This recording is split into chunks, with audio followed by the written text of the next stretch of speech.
नागरिकता सम्बन्धी खुकुलो प्रावधानले नेपाली नै अल्पमतमा पर्ने खतरा केसी। नमस्कार साथीहरू, यो पोस्ट चाहिँ चित्रबहादुर केसीको बारेमा कुरा गरिरहेको छ होइन। उहाँले के भन्नुभएको छ भन्ने विषयमा कुरा भएको छ।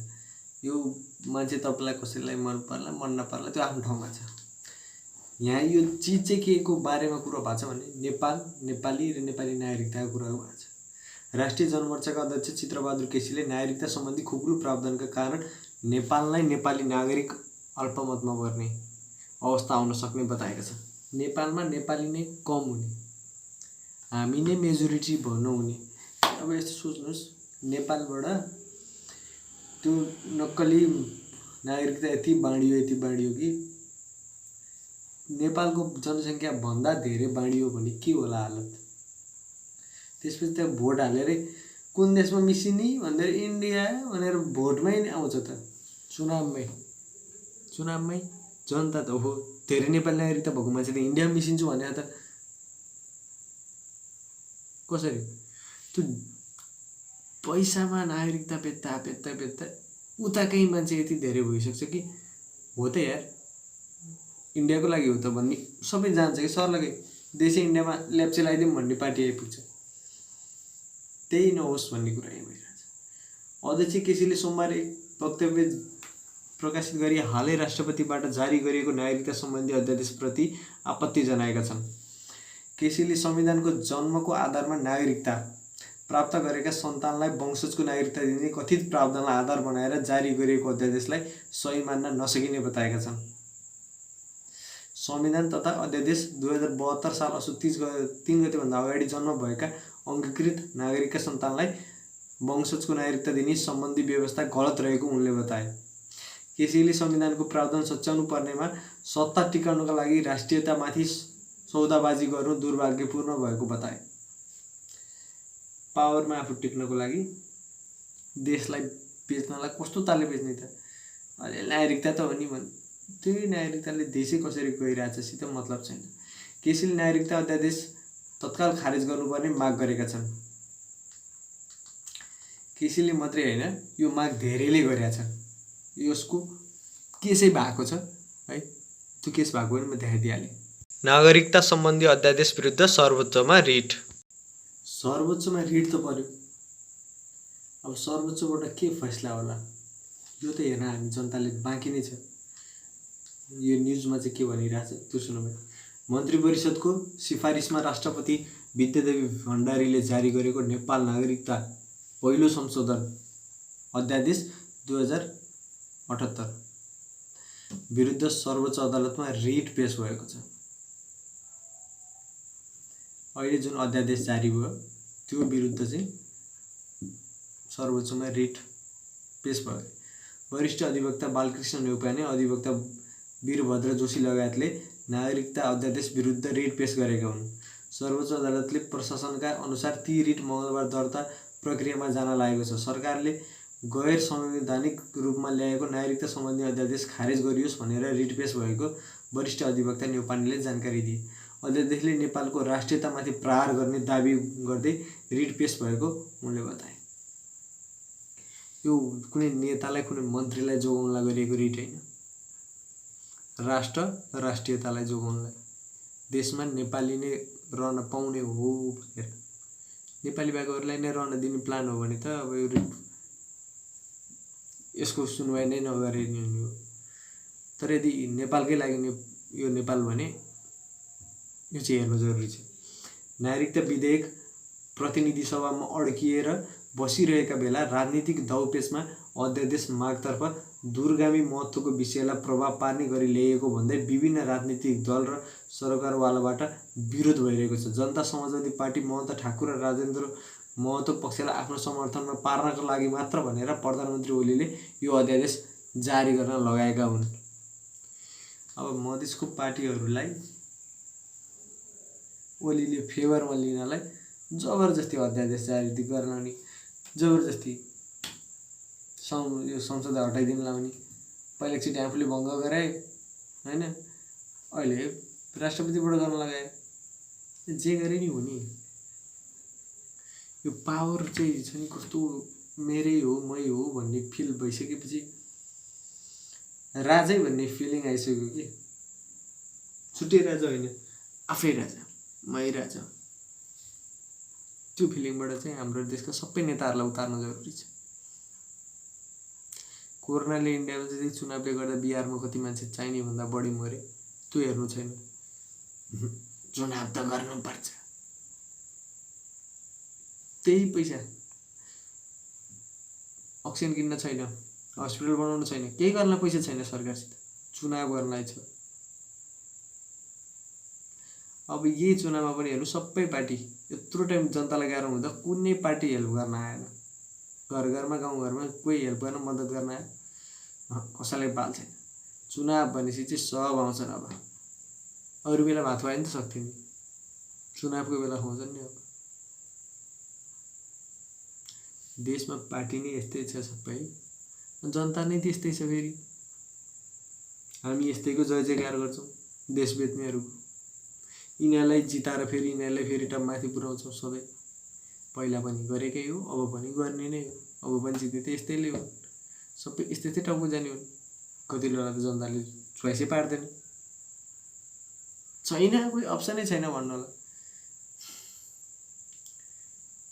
कति पार्टी छन् कति मान्छे उठेछन् तपाईँकै पार्टीको मान्छे तपाईँलाई चित्त नबुझ्ला अर्को पार्टीको मान्छे अर्को पार्टीको किन भोट हाल्ने भन्नु होला एउटा खुल्लामा उठेको मान्छेले यसले राम्रो त गर्ने हो खुल्लामा उठ्यो भन्नु होला जो चाहिँ देश र जनताको लागि गर्छ आफ्नो ठाउँको लागि गर्छ जसले चाहिँ लुट्दैन ढाँड्दैन ठग्दैन त्यस्तो सकेसम्म त्यस्तो खाललाई दिनु न किन हाम्रो पार्टीको त्यसपछि छिमेकी आफन्ती यस्ता खोजेर भन्नु पर्यो हामीले राम्रो चोइस गर्यो भने देशले राम्रो चोइस लिन्छ कि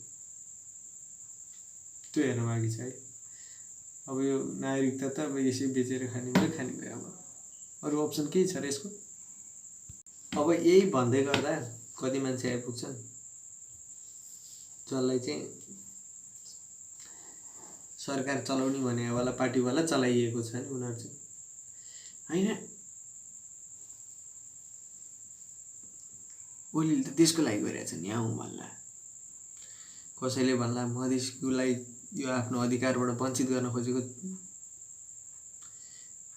यदि यो नदिने भने यो प्रावधान के नै त्यसरी नै दिनुपर्छ मधेसको अधिकार हो भन्ला झन् मधेसीलाई हेप्ने प्लान हो नेपालको रियल मधेसी जो इन्डियासित लडेर यत्रो समयसम्म देशको स्वाभिमान बचाएर बसिरहेको थिए उनीहरूलाई त सिधै मजाक गरेर व्यङ्ग्यहरू उडाइदियो तँलाई तिमीहरूलाई त हामीले यत्रो समय प्रयाङ्क गरे तिमीहरू बोर्डरमा बसेर देशको रक्षा गर्यो जोसितबाट रक्षा गरिरहेको थियो तिनलाई त हामी नागरिकता दियौँ बरु तिमीहरूलाई दिँदैनौँ उनीहरूलाई दिन्छ नागरिकता नपाउने नेपाली नै कति छन् विदेशीलाई कसरी दिउँ भन्ने चाहिँ प्लान बनाउँदै बसिरहेको कसरी बाहिरको लागि घुसाएर कसरी नेपालमा नेपाली भन्दा बढी बाहिरको पारेर देशलाई सिद्ध हुने प्लान बनाउनेसित मिल्नु छ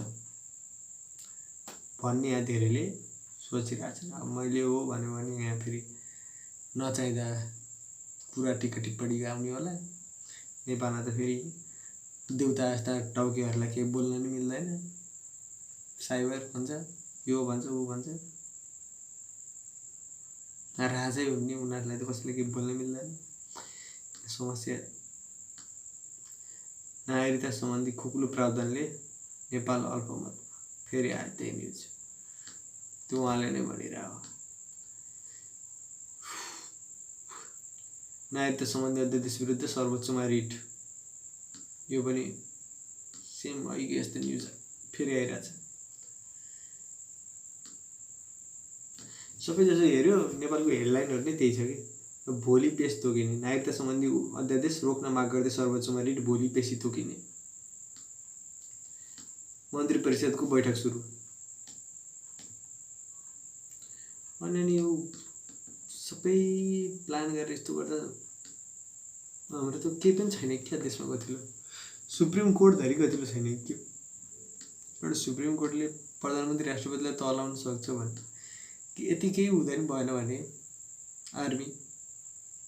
आर्मीको त के आश गर्नु आर्मीको त आशमा लाग्दैन बरु जनता कोरोनाको बेला फेरि जनता के उठ्नु, जनता उठेर सिधै राजालाई समातेर ल्याएर च्याप्प हाल बस जेल र के भन्यो नारायण रेड्डी दरबार एकचोटि हेरेर आएपछि मलाई त्यो ठाउँ जेल जस्तै लाग्छ कि राजाको जेलै हो, दरबार पनि जेलै जस्तो हुँदो रहेछ। जस राजालाई दरबारमा ल्याएर फर्काएर राख्नु बाहेक केही उपाय नै छैन जस्तो। अब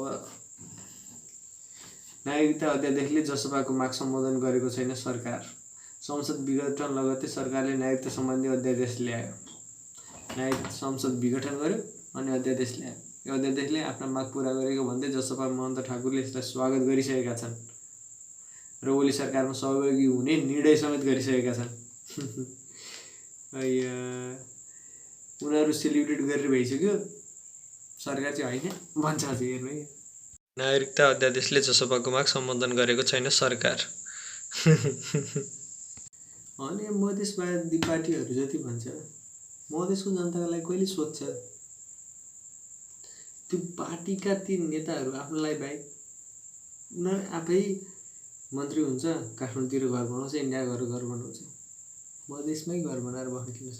र मधेस पनि के भन्नु यार, मधेसवादी पार्टी तराई, नेपालको तराई नेपालीहरूलाई उनीहरूले बस्दै गर्दैन। रियल नेपाली त्यहाँ जति तराईमा छ उनीहरूसित के मतलब छ भनेको यो बस्दै गरिरहेको छैन।